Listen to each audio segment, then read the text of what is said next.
Olá! Hoje a gente mergulha no pensamento de Immanuel Kant sobre a mente. Vamos usar como base a obra gigante dele, né? A Crítica da Razão Pura. Exato. Kant é uma figura central do iluminismo. E essa obra é, bom, revolucionária na forma como entendemos o conhecimento. E a nossa conversa aqui vai tentar entender hum, como ele viu o papel da mente na construção do que a gente sabe. Ele tentou achar um meio termo, né? Entre os racionalistas e os empiristas. Isso mesmo. Nem só razão pura, como Descartes talvez diria, nem só experiência numa folha em branco, como Locke ou Hume.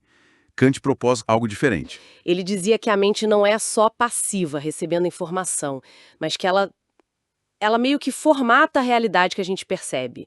E que isso tem limites. Exatamente essa é a ideia central. Nossa mente tem estruturas a priori, antes da experiência, que moldam como a gente conhece o mundo. E isso, claro, define o que podemos ou não conhecer de forma legítima. Tá, então vamos começar do básico. Como é que essa mente funciona para ele? Ele fala de duas capacidades essenciais, certo? Isso. Primeiro, a receptividade. A nossa capacidade, assim, de ser afetado pelas coisas, de receber dados pelos sentidos, né? Uhum. E segundo, a espontaneidade, que é a capacidade da mente de agir por si só, de organizar, de produzir ativamente o conhecimento. Não é só receber, é também fazer algo com o que recebe. Entendi. Receptividade para receber, espontaneidade para organizar e agir. Perfeito.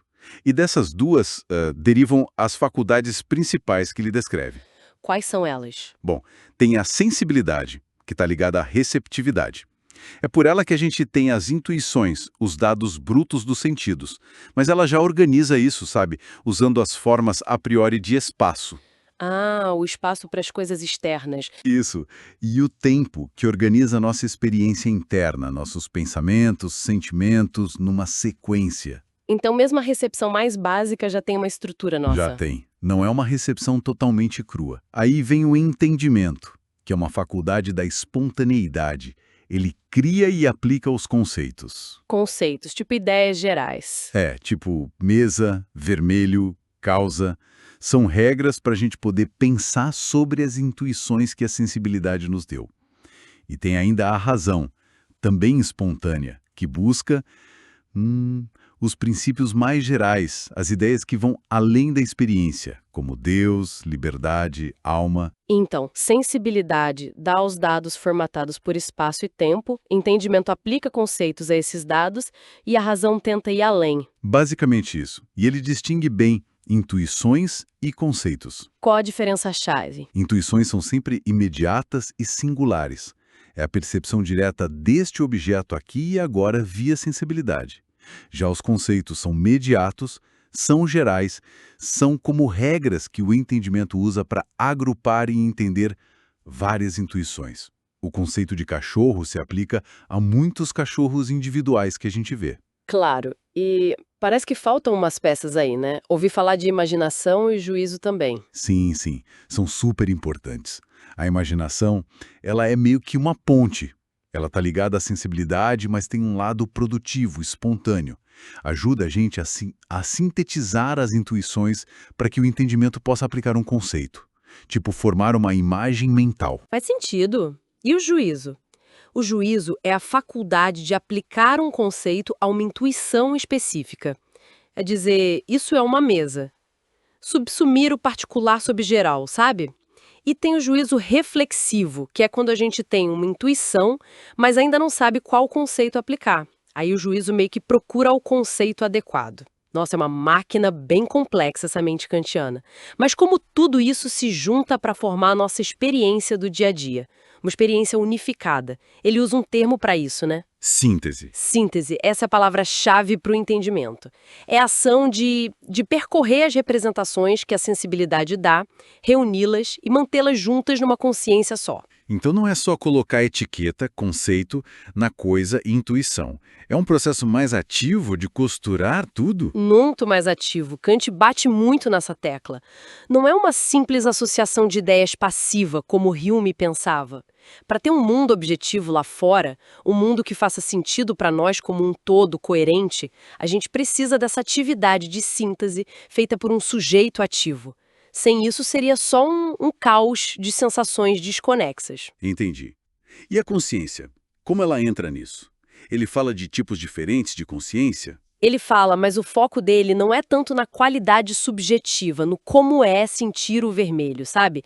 O foco é mais na consciência como a capacidade de ter representações claras, distintas, de poder diferenciar uma coisa da outra na mente. Ele até admite que temos representações obscuras, meio que inconscientes, que podem nos afetar sem que a gente perceba claramente. Interessante. Mas o ponto central é a autoconsciência, imagino. Com certeza. E aqui ele faz outra distinção crucial. Tem o sentido interno, que é só a nossa percepção da sequência temporal dos nossos próprios estados mentais. Um fluxo, né? Tipo, notar um pensamento depois do outro. Isso. Mas tem algo mais fundamental. A apercepção transcendental. Esse é um nome complicado para a consciência de que todas essas minhas representações, pensamentos, percepções, são minhas. Pertencem a um único e mesmo eu. O famoso eu penso dele. Exatamente. A ideia é que o eu penso tem que poder acompanhar todas as minhas representações. Não que eu esteja ativamente pensando eu penso o tempo todo, mas essa unidade do sujeito é a condição para que a experiência seja unificada e para que a gente possa aplicar as categorias. Categorias. São aqueles conceitos super básicos, tipo causa e efeito, substância. Isso. São os conceitos mais puros do entendimento, também a priori. Eles estruturam o nosso conhecimento dos objetos.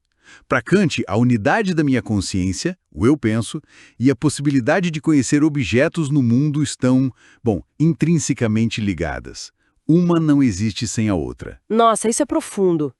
Quer dizer que a estrutura do nosso eu pensante é a mesma que estrutura o mundo que a gente conhece. De certa forma, sim. A estrutura que permite a unidade da consciência é a mesma que permite pensar objetos segundo regras universais, como as categorias. Mas isso tem implicações sérias sobre o quanto a gente pode saber sobre nós mesmos, né? Se o eu penso é só essa estrutura formal, a gente não pode olhar para dentro e descobrir a essência da nossa alma. Exatamente. É aí que entram os paralogismos da razão pura. Kant critica duramente a psicologia racional, que achava que podia deduzir verdades metafísicas sobre a alma, que ela é uma substância simples, imortal, só analisando o conceito eu penso. E por que não pode? Bom, ele pega o argumento de que como o eu é sempre o sujeito dos pensamentos, ele deve ser uma substância, Kant diz. Calma lá. Uma coisa é ser o sujeito lógico, a estrutura que unifica. Outra coisa é ser uma substância metafísica, uma coisa que existe por si e perdura. A gente não tem intuição, não tem experiência direta desse eu como substância. O eu penso é uma condição do conhecimento, não um objeto que a gente possa conhecer diretamente em sua essência. Uau! Quer dizer, a gente sabe que é um sujeito unificado, porque isso é necessário para pensar, mas não sabe o que é esse sujeito em si mesmo. Exato. É uma crítica forte à metafísica tradicional sobre a alma. Ele mostra que a razão, ao tentar ir além da experiência possível, cai em ilusões, em paralogismos. Faz muito sentido, pensando bem. A gente sente que é um eu, mas definir o que ele é complicado. Pois é, Kant coloca limites claros. Ok, então para a gente ir fechando, a visão de Kant de uma mente superativa que não só reflete o mundo, mas o estrutura, né? Com as suas ferramentas, sensibilidade, entendimento, razão e as formas como espaço, tempo, categorias. Perfeito. A gente conhece o mundo através dessa estrutura. Não o mundo em si mesmo, como ele seria independentemente da nossa mente, mas o mundo fenomênico, o mundo tal como nos aparece. E isso estabelece limites, como você disse. Nada de conhecimento metafísico sobre a alma, Deus ou o universo como um todo nesse sentido tradicional. Exato. A razão tem seus limites. Mas, dentro desses limites, essa estrutura toda é o que garante a possibilidade da ciência, do conhecimento objetivo, da nossa experiência cotidiana de um mundo ordenado. É uma filosofia complexa, mas... Muito poderosa, né? Deixa a gente pensando se o jeito como a gente conhece depende tanto da nossa própria mente, dessa estrutura prévia. Até que ponto o que a gente experimenta corresponde à realidade lá fora, totalmente independente de nós. Fica essa pulga atrás da orelha, né? Fica. É a grande questão que Kant nos deixa. A relação entre a nossa mente e a realidade em si. Uma questão para continuar pensando. Gente, encontro vocês em outro podcast. Não esqueçam de se inscrever no nosso canal.